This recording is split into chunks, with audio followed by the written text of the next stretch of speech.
As I get more and more subscribers, I feel the need to step it up a bit. I owe you guys more.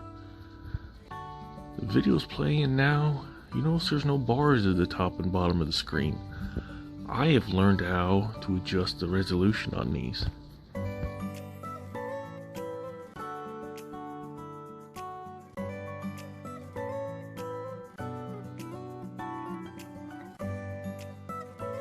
Jumping right in though, everything on the chassis is black. So I'm just going to assemble it all and then paint it all black. Except for these. I'm guessing the spindles and the brake assemblies, they're all silver. So we'll paint these silver. I may have spoke too soon saying everything was black. Just like the chassis though, these are all painted silver, even the calipers. So I'm just going to assemble what I can and spray them all at the same time.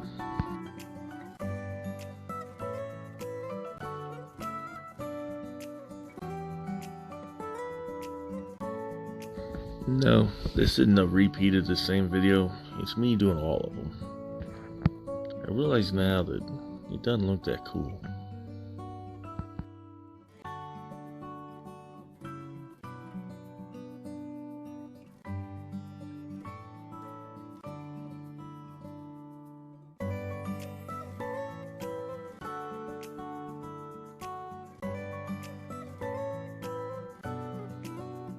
And I'm just zooming through all this just to get it done because it is freezing. So rattle can it is. Tamiya Matte Black TS6.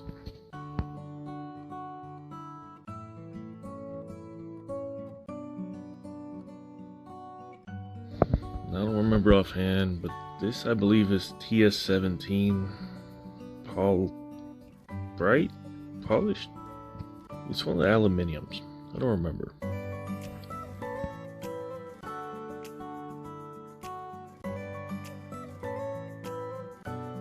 Generally speaking, Revell uses the same wheel size all around. So, pro tip. If you cut the end of a toothpick off, these fit in perfectly.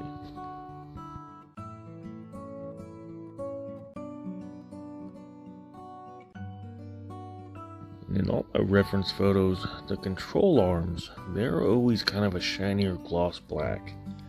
So I'm just going to single them out and paint them shiny to break up all the black.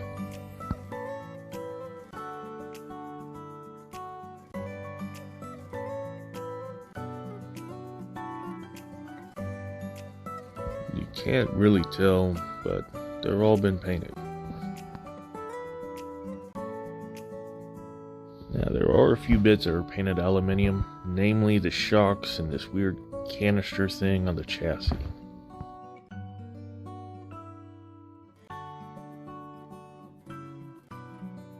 Now with all the paint done, we can move on to putting it all together, starting with the engine.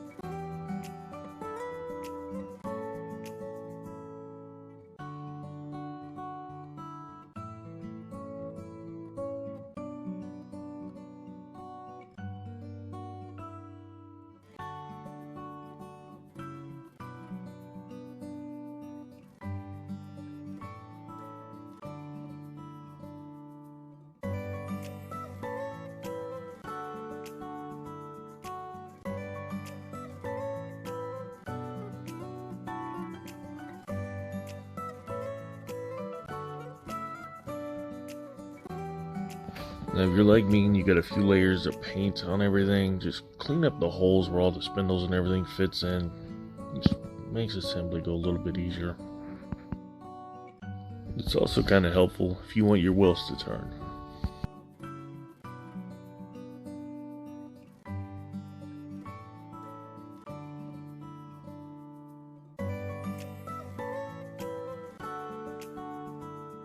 Yeah, and I missed a hole there. Funny, I didn't realize it until I was doing this voiceover. Don't worry, I went back and fixed it.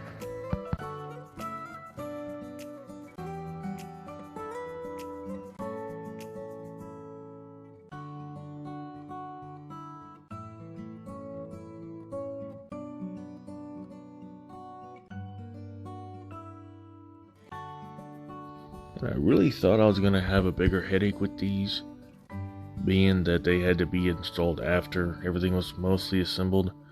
There's actually a little channel in there. Once you nail it, it just fits. It fits. I'm surprised to say that with the Revell kit.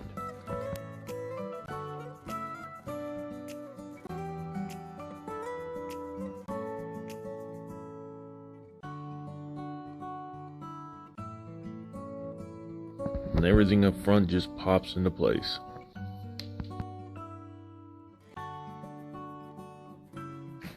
I don't know if you guys could hear all that noise in the background. They're shooting off fireworks. Happy New Year, everybody. I kind of figured I'd be blackout drunk, but instead, here I am, doing a voiceover waiting for sleeping pills to kick in.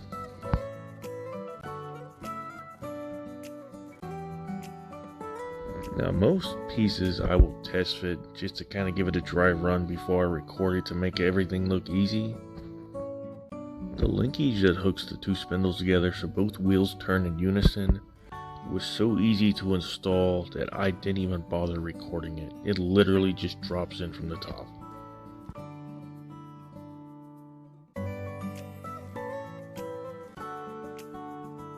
These, however, were a different story. The flat section at the top needs to wedge in place at the top of the chassis, but since I got a few layers of paint buildup, they didn't just pop in. But being that the front bonnet does not open up, you can't see the top, so I don't really care. With these front shocks being just a little bit crooked, that could be our little secret.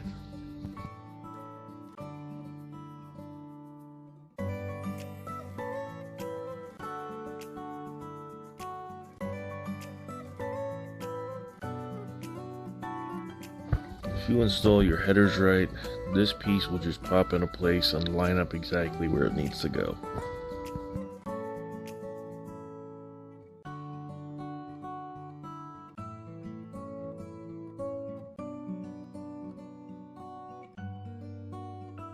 And with that is the chassis done. This video is kind of short, so let's say we tie all the interior bits into the same video. These are supposed to be gray. The only gray I have on hand is Tamiya TS4. So just like the chassis, anything that could be assembled and painted the same color, we're just going to go ahead and do that to make it easy on ourselves.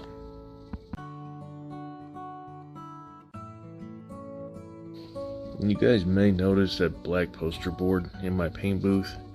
I have been kind of doing double duty, also using that as like a photo booth since it's really bright and white, so I don't want to get any color on it.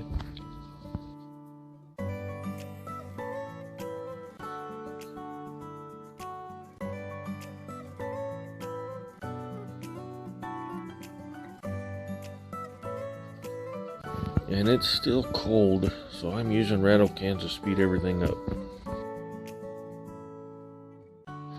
Here's a little tip. Things like this, it's really hard to hold. Just glue a little piece of sprue in there. You just pop it right off when you're done. Now for an actual challenge. What are we going to use for the gauge cluster?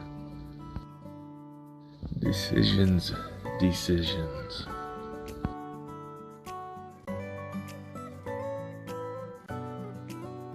Red.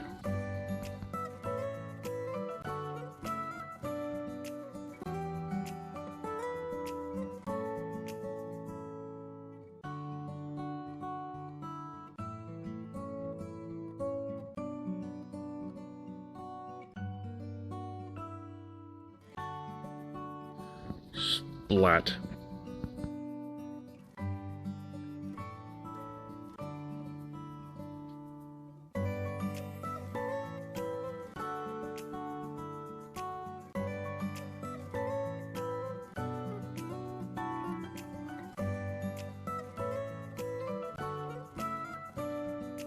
I was unprepared.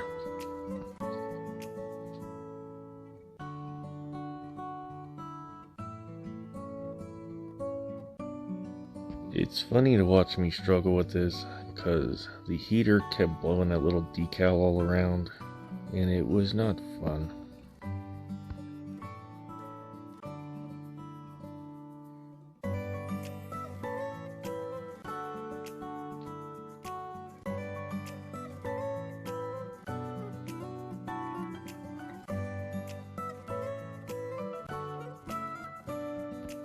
Nobody judge me for the alcohol in frame right now.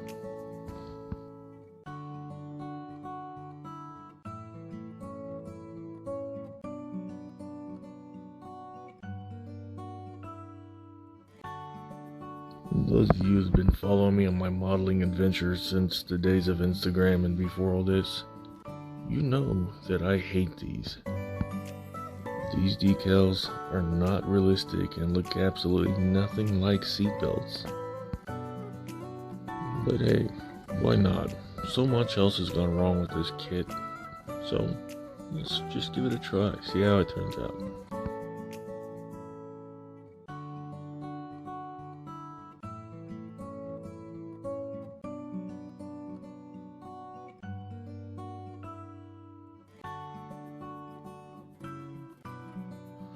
Now, on real harnesses, the seatbelt comes up through the bolster, not really over it like pictured here.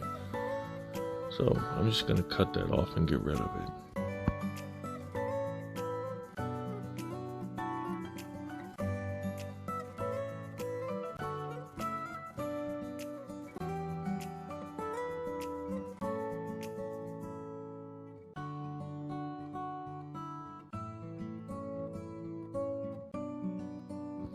Now, the cars that I've done the photo etch harnesses, it looks really good when you overlap them. It adds depth because, well, it's three-dimensional. Here, not so much, so I revised all that. That's what it looks like now. I just wanted to go with dude jumped out of his car, and these just landed wherever they landed.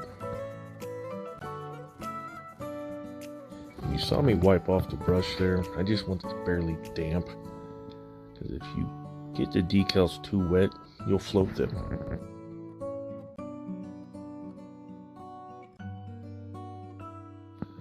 See, there's one. There's always one. It always happens.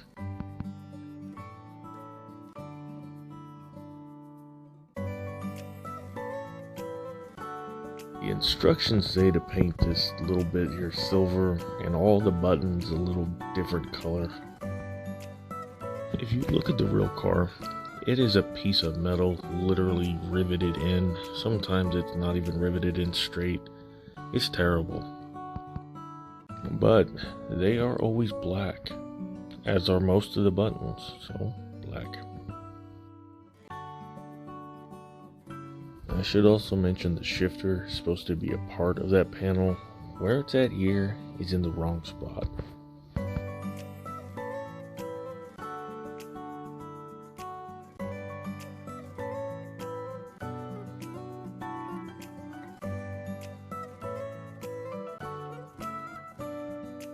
If you look at the seat mounts, they're crooked. The seat has you actually pointed towards the center of the car.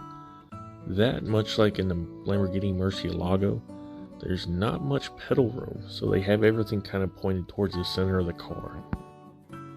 So if when you're assembled and your seat's crooked, that means you've done it right.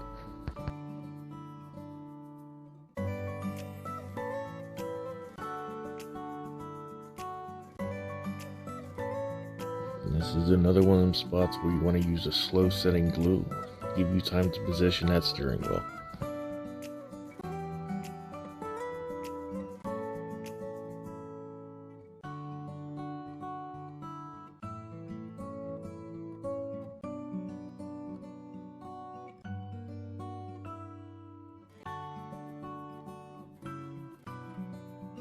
Since I lost the fire extinguisher in the 330 P4 build, I figured I'd honor that car and include the fire extinguisher here.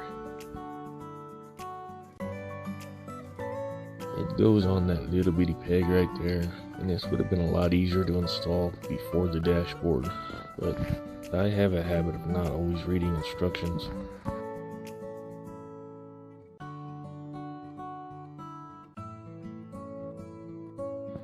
And there is a minimal part basic interior for a minimal part basic chassis.